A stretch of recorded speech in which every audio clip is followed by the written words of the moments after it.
Ampifaliana lalandavandray no iarabako anareo mpanarika tsy tapaka ty fandanana ary mpanatsinjatena Trade Union izay aranareo eto Malagasy TV isaky ny alatsinainy ariva amin'ny fitoro toy izao. Tsara ihany mampafantatra anareo fa dia azonareo aranao amin'ny Star Times zany amin'ny alalan'ny canal 7/100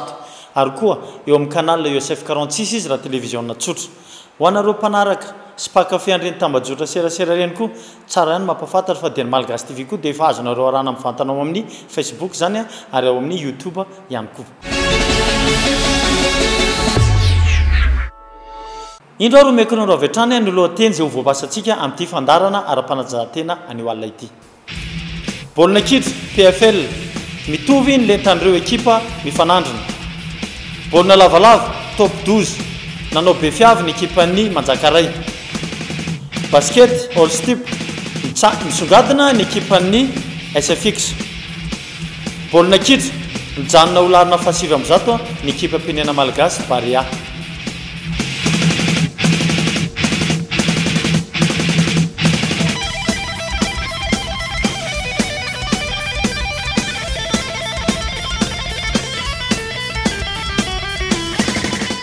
Anbotsika fandarana arana dia ndao tsika iresaka andreo makasika ny manodidina andreo vaovao oraka tamin'iny herinandro lasa teo iny.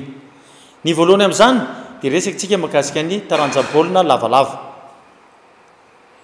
No tanterana omaly alady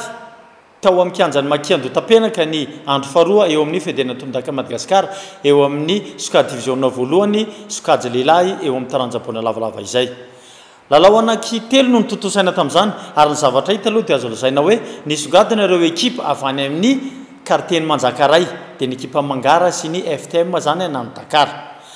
Omeko ny ravetrana aloha mivokatra satria teo amin'ny lalao voalohany dia ny Mangara dia nampiondrika ny ekipan'ny FTBA avy any Andotapenaka tamin'isa 7-7 no 7-20.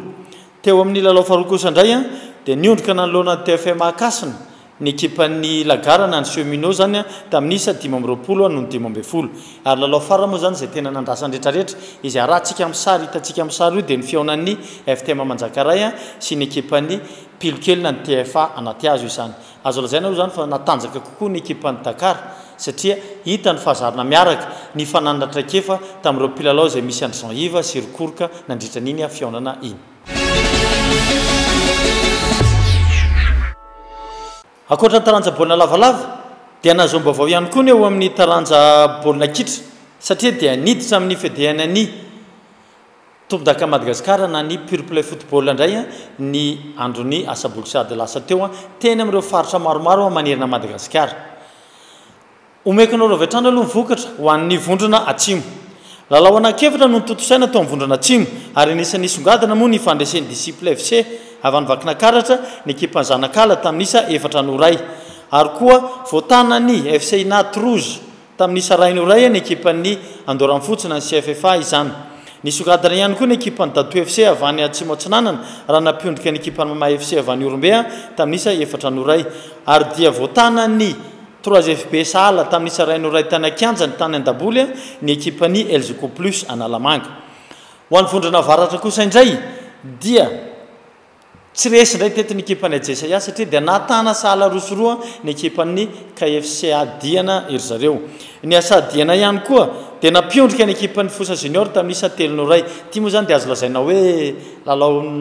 nampitolagagandrehetra satria ny Fosa Junior zany sambany nandritra n'izay andro enina ny lalaovana izay vao nahazo an'izay hoe faharesena izay. Ny lalao fahatelo dia ny fihaonan'ny Sokafoty sy ny Fanalamanga niondrika teo an-jaridainana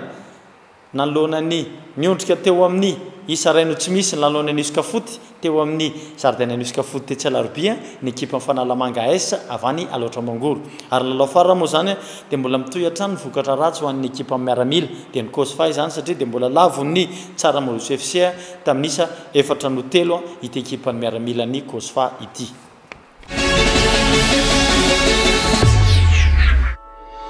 Toy izao zany filarana taoriana izay andro fahaenina zay. Ao amin'ny vondrona atsimo zany dia mitarika amin'isa 12 ny ekipan'ny Disciple FC avy any Vakinakaratra. Larina faharoa kosa indray ny ekipan'ny Elzoko Plus izay manana isa 10 larina fahatelo ny ekipany zanaka LFC avany Matsiatrambony manana isa 10 ihany koa ary larina fahaefatra ny ekipany 3FB avany Atsimo andrefana manana isa 10 any amin'ny larina fahadimy misy ny Dato FC izay manana isa 9 mitovy amin'izay isa 9 zay ihany koa any amin'ny larina fahaenina ny CFF Andorany Fotsy ary ny Mama FC ny Tanandrambony loatra eto ny ekipany FC Inaty Rouge izay manana isa 10 ho an'ny Vondrana Avaratra kosa indray ny songadina lasa nodingan'ny asa zany tamin'ny isa 9 tana larina voalohany ny amin'ny Vondrana Avaratra tana larina faharoa zany ny ekipany Fosa Junior manana isa 15 any amin'ny larina fahatelo ny Tsaramandroso FC manana isa 12 ary larina fahaefatra ny ekipany Fanalamanga isa 10 any amin'ny larina fahadimy ny Iskafoty isa 7 ary ny larina fahaenina ny Kosfa isa 4 larina fahafito alohan'ny farany ny KFC Adiana isa 4 ary ny farany moa zany dia ny Ajesaya izay manana isa tokana atreto amin'ny alalan'iny sahala azo ny farany teo iny atreto aloha mbola vonjomaika ireo filaranareo fa ny zavatra azo tenenina kosa hatrany raha ny fizotry ny fifaninanana eo amin'ny andro roa eo sisa dia tapitra ny lalao mandrosy izay lalao mandrosy ihany fa tsy misy lalao miverina ary efa akaiky hiditra any amin'izany dingan'ny manasa dalana sy ny dingan'ny famaranana zany ny fifaninanana atsoatsy atreto aloha zany dia ekipa efatra no azo lazaina hoe tafita ny asa Fosa Tsaramandroso Fanalamanga ho an'ny Avaratra Disciple FC Elzoko Plus Zanakala ary 3FB any Vondrana Atsimo atreto mbola manana chance i Dato FC sy ny CFF ary Mama FC amin'ny Vondrana Atsimo ary mbola manana chance ihany koa ny Iskafoty atsy amin'ny Vondrana Avaratra fa mbola miankina amin'ireo lalao anankiroa izay taterana amin'ny herinandro zao ny alohan'ny farany ary amin'ny tapabolana ny farany amin'izany dinga fifantsanana izany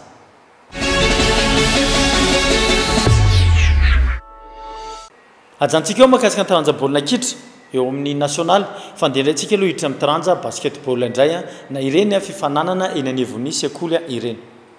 niditra amin'ny andro faharoa ny All Step Interlycée izay karakarain'ny ligue ny Analamanga tamin'ny faharenandro teo iny raha ny marimarina kokoa moa zany dia ny alarobia sabotsy hatrany ity fifananana ity satria ny sabotsy tolakandro sy ny alarobia tolakandro no azo lazaina hoe andro tsy fianarana ho an'ireo mpianatra eny anivon'ny lycée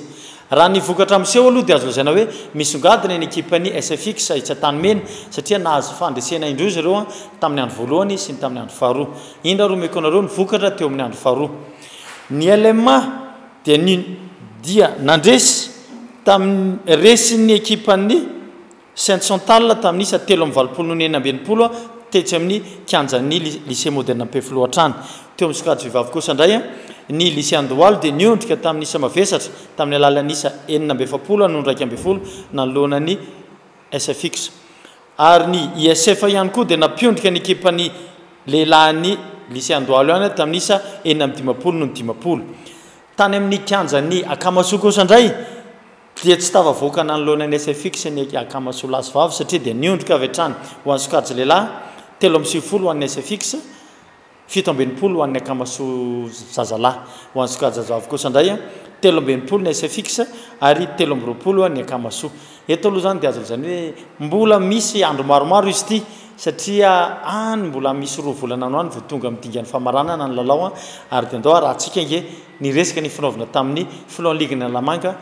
ery Andriatsima makasika an'izany fifaninanana All Step izany tamin'ny farany zany dia 10 mpandray anjara teo amin'ny lehilahy ny antony dia teo aloha zany le hoe tsy nahafeno an'le fepetra ny lycée sasany amin'le fa nanana kianja misy zany lycée tsy nanana kianja nefa nanam-paniriana lalao tamin'ity All Step ity teo ihany koa nefa le hoe nanana kianja ihany kanefa kianja tsy nahafeno loatra tsy nahafeno mihitsy moa zany an'le fepetra le hoe norma zay takin'ny FIBA nefa ny All Step dia anaky 5 aloha hatramin'izao no mpandray anjara ny vehivavy somary an-tanina kely satria somary tsy dia tena taitra loatra zany ny ankizivavy amin'ity lalao basket ity nefa eo mihitsy ny arany tena ilana fampirisiana surtout ho an'ny ankizivavy hoe andao lalao basket dia ny any am-pianarana dia efa manao basket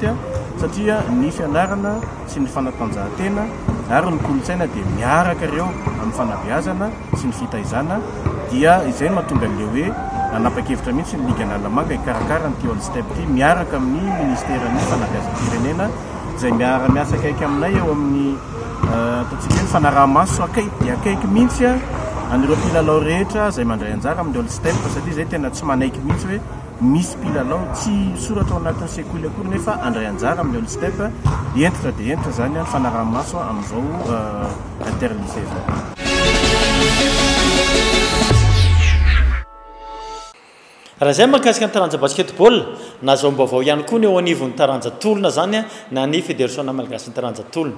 anisany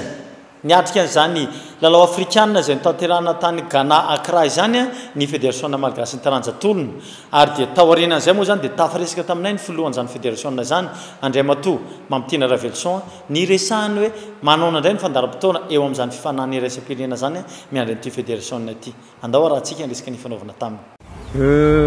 mahakasika an'ity tompolalaovana ity amin'ny ankapobeny zany dia tena miompana amin'ny resaka qualification olympique kaloha zay zany ny tena hoe ivon'ny activité anay aloha amin'ity taona ity mazanazy zany manomana championnat des jeunes sika anoany amin'ny mois de juin zany hoe ao anatin'ny ray volany ankizy manomana ihany koa tsika ny championnat national beach any Tamatavy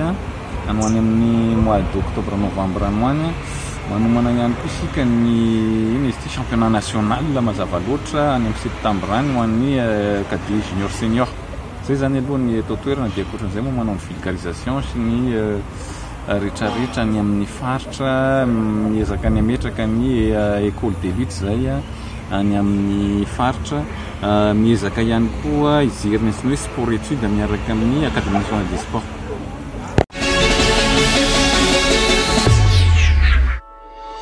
raha zay mahakasika ny taranja iaditolona nazao mbavao ihany koa ny eo anivon'ny taranja volleyball miditra amin'ny andro faraika amby folo andro fahasivy ary ny andro fahenina sady ny fifananana dia natompidahaka ny ligny Alamango amin'ny taranja volleyball ho andreo sokajy zokiny ny sokajy zokiny moa zany dia ireo division voalohany sy faharoa sokajy lehilahy sy vehivavy izany omeko anareo avy hatrany aloha ny vokatra izay eto am-pelotanana tamin'izany fifananana izany teo amin'ny sokajy lehilahy dia niondrika nanoloana ny Kosfat amin'ny setatelo tsy misy ny ekipan'ny Masinda Misely ny SDV koa dia niondrika nanoloana ny Azien tamin'ny setatelo tsy misy teo amin'ny sokajy vehivavy dia lavony MVB tamin'ny setatelo no iray ny ekipan'ny Akany Sambatra Itosy voalohany ary mbola lavon'izay MVB tamin'izany setatelo no tsy misy zany koa ny ekipan'ny AS Voara Analamanga teo amin'ny sokajy division faharoa kosa indray nisongadina indray ny ekipan'ny club sportif Ananjanahary raha nampiondrika ny ekipan'ny Akonomandro Seza volleyball tamin'ny setatelo no iray mbola mitohy hatrany ny fifananana ho an'izany sokajy zokiny zany fa ho an'ny sokajy zandriny kosa efa somary mijanona satria efa tapitra ny dingan'ny fifantsanana ary miandry ny dingan'ny famaranana ireo sokajy zandriny manomboka amin'ny latsaka ny 20 taona no midina izany raha zay mahakasika ny taranja volleyball iverenantsika kely indray ny mahakasika ny taranja baolina kely satria dia misy vaovao izay azotsika omenanareo ihany koa mahakasika ny Barea Madagasikara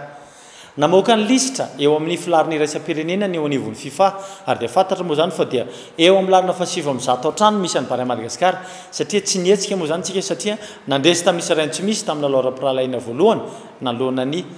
Burundi ary resy tamin'ny rono tsy misy indray nalohana ny Rwanda ny vokatra izay lalao fandresena sy faharesena zay dia nijanona amin'ny larana fahasivy amin'ny 100 ihany tsika fa eto amin'ny filarana ty Afrika Atsimo indray dia niemotra any amin'ny larina fahadimy amby 20 misy amin'ny Barea Madagasikara mety misy akony ratsy zany eo amin'ny fanaovana ny atsapaka iadenan'ny tompon-dakan'ny Afrika eo amin'ny ekipam-pirenena ny CAN 2025 saingy ho hitantsika eo ihany manao ny mety ho vokatra zany atsapaka zany taorian'izay ny fivoahan'ny filarana ho an'ny Barea Madagasikara izay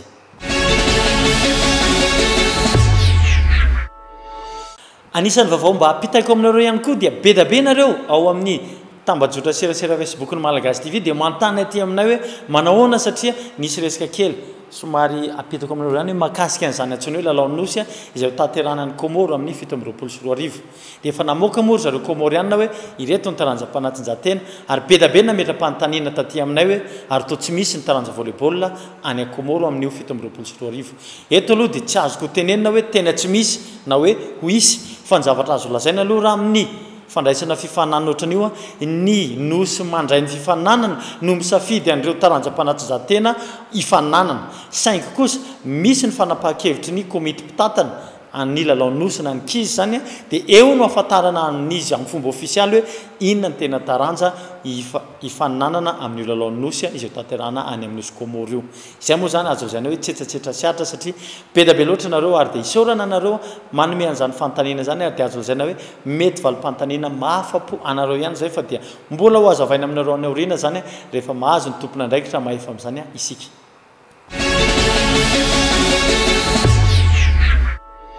izay ny oela zay no angana hiditra amin'ny zanam-pandana faharoandray atsika dia ny hoe iza ny vahintsika amin'ity anio alina ity zareo nivony malagasy rugby raha ny tena marimarina koa moa zany dia ny filohan'ny fédération malagasy ny taranja rugby na inivony malagasy rugby ny vahintsika satria dia manam-bavao goavana izy ireo eo amin'ny resaka fifanany raisam-pirenena izay ho raisitsika afaka ray volana tsy andrela arytsika ndahoara anaraka an'izany fanadihadiana izany andray lalao lehibe zany itsika eto Madagasikara amin'ity volana mety manomboka amin'ny 4 mai match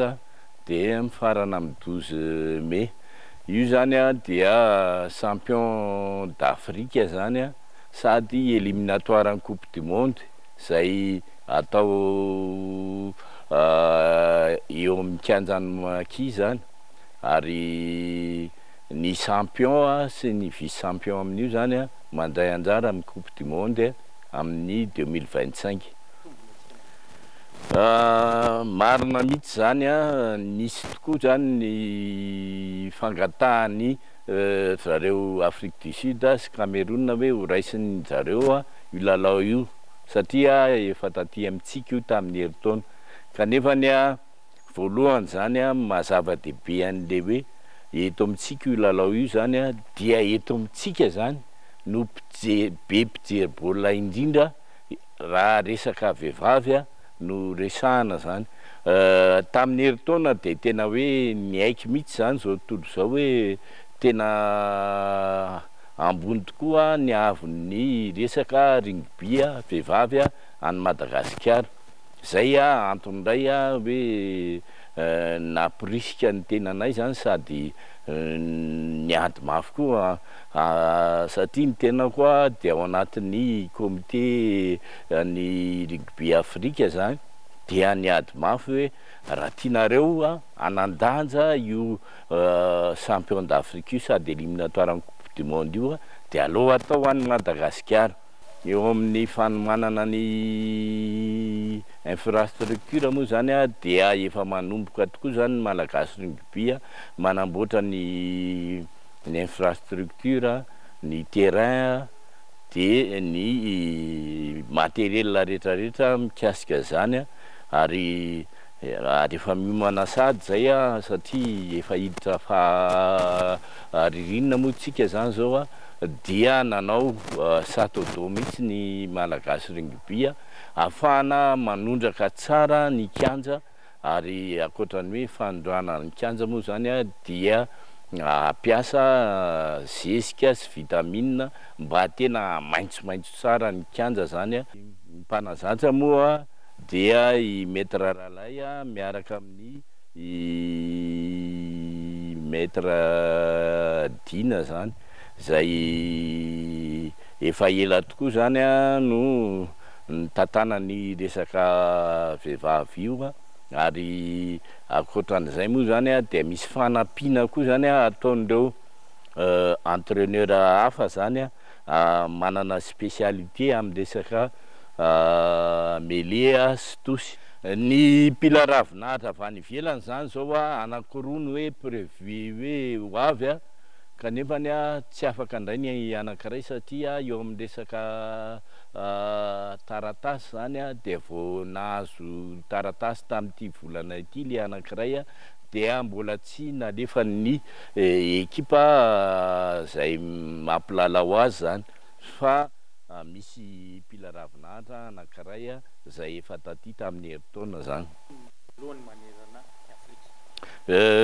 voalohany aloha zany dia zay ny tanjony malagasy rugby zany no champion d'Afrique sady andeha hanao coupe du monde amin'ny 2025 zay zany ny tanjony somary mafimafy ihany zay satria Afrique du Sud angambany fantatsika tsara fa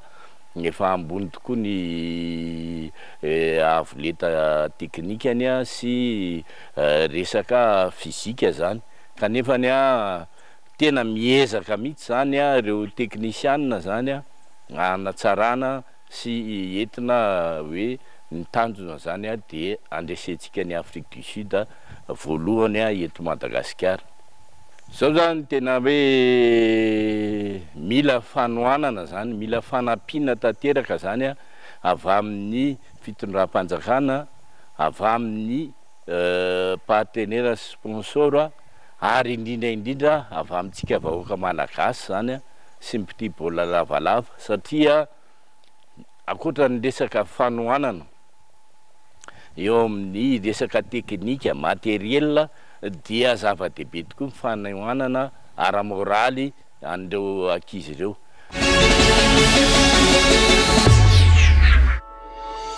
Raha izay mahakasika ny zanam-pandarina faharoa eo vahiny hiditra amin'ilay zanam-pandarina fahatelotsika dia ny hoe fanatanjahantena sy ny fahasalamana mahakasika ny zanatsoina hoe torticolis na ny zazakely na ny olo-dehibe na ireo efa azo lazaina hoe zokiolona na ny vétéran dia azo lazaina hoe mety ho tratran'izany torticolis zany. Ndao ary ho resantsika miaraka amin'ny dokotera indray avy ao amin'ny ivon'ny fédération malagasy ny taranja iady judo ny mahakasika n'izany torticolis izany. Ny resantsika kely zany dia torticolis. Ny torticolis dia matetika mahavoan'ny mpanao sport raha ohatra ka nanao effort physique intense be izy nefa vao izy tsy nanao ataontsika hoe retour calme. Zany hoe zany normalement zany les muscles iny zany tokony relâchena tsara après. Donc mila relâchena zany les muscles zany mila manao étirement zany le olona ny tena marina rehefa avy manao effort physique intense satria misy contracture musculaire zany le olona. Et les contractures musculaires zany mahatonga les corticolis surtout zany au niveau ataontsika au niveau. Donc zany mila manao étirement tsara zany étirena tsara zany koa mba éviter ny torticolis rehefa après effort physique intense.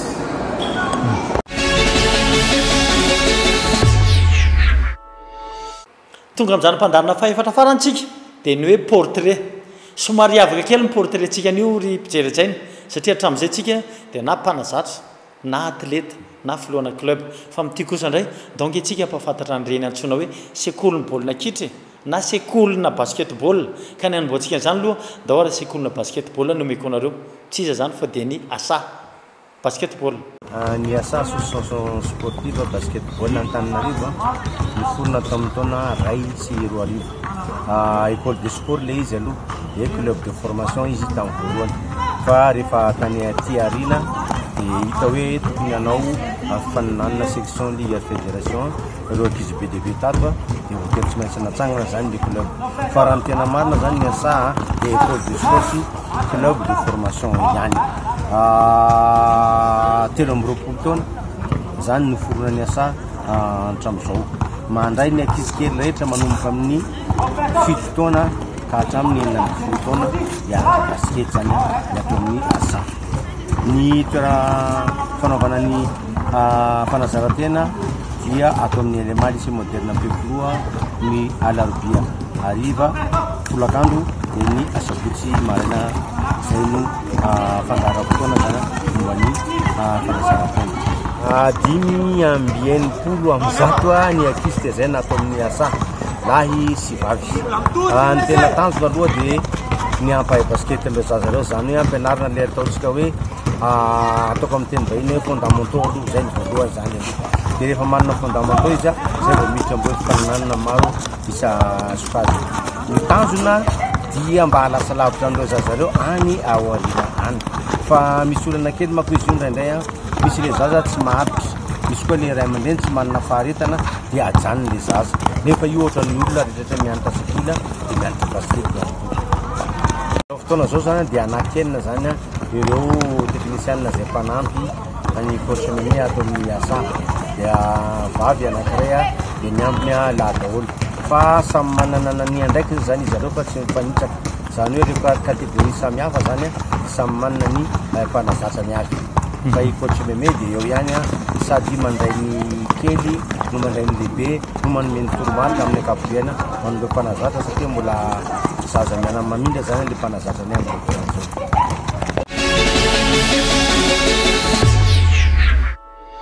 Dia iny mahakasika ny portrait ny asainy koa mpijery-tsaina no nentiko sady namarana ty fandarina ary-panajahantena trade union ty aneo alina eto ny tenako aloha dia misaotra ny papiakanjo sy ny papiaingo ny plateau dia ny AR article izany izay etsy andefanambojana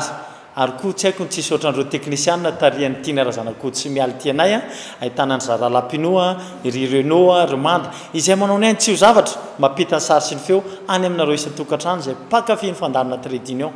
ary dia zay koa no ametrako ny veloma mandra-piona tompo lasy tompo vavy amin'ny heriny anio toy izao indray veloma tompo